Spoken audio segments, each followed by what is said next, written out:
কলকাতায় আরজিকর মেডিকেল কলেজের তরুণী চিকিৎসককে ধর্ষণের পর হত্যার ঘটনায় ক্ষোভে ফুঁসছেন ভারতের বিভিন্ন মেডিকেল বিশ্ববিদ্যালয়ের চিকিৎসক ও শিক্ষার্থীরা। রোববার থেকে নিরাপত্তা নিশ্চিতের দাবিতে কর্মবিরতির ডাক দিয়েছেন কলকাতা, মুম্বাই, দিল্লিসহ বিভিন্ন শহরের চিকিৎসকরা। প্লাকার্ড হাতে করছেন বিক্ষোভও। এ সময় হত্যা মামলার তদন্ত শেষ না হওয়া পর্যন্ত কাজে ফিরবে না বলেও হুঁশিয়ারি দেন তারা।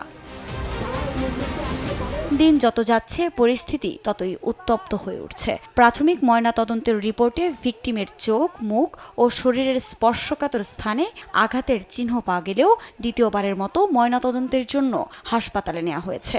ফের হাসপাতালটি পরিদর্শন করেছেন সেখানকার পুলিশ কমিশনার।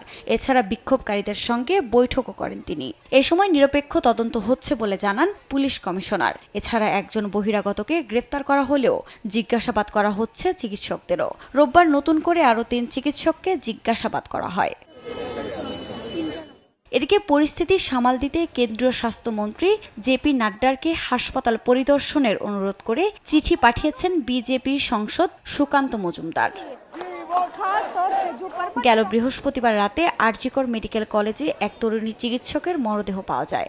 ময়নাতদন্তের প্রাথমিক রিপোর্টে শরীরের অন্তত 10 জায়গায় ক্ষত পাওয়া যায়। এতে তাকে ধর্ষণের পর হত্যা করা হয়েছে বলে অভিযোগ করে নারী ওই চিকিৎসকের পরিবার। এর মধ্যে হাসপাতালের সুপারকে দায়িত্ব থেকে অব্যাহতি দেওয়া হয়েছে। তবে হাসপাতালের প্রিন্সিপালকে না সরানোয় সবার মনে ক্ষোভ দেখা দিয়েছে।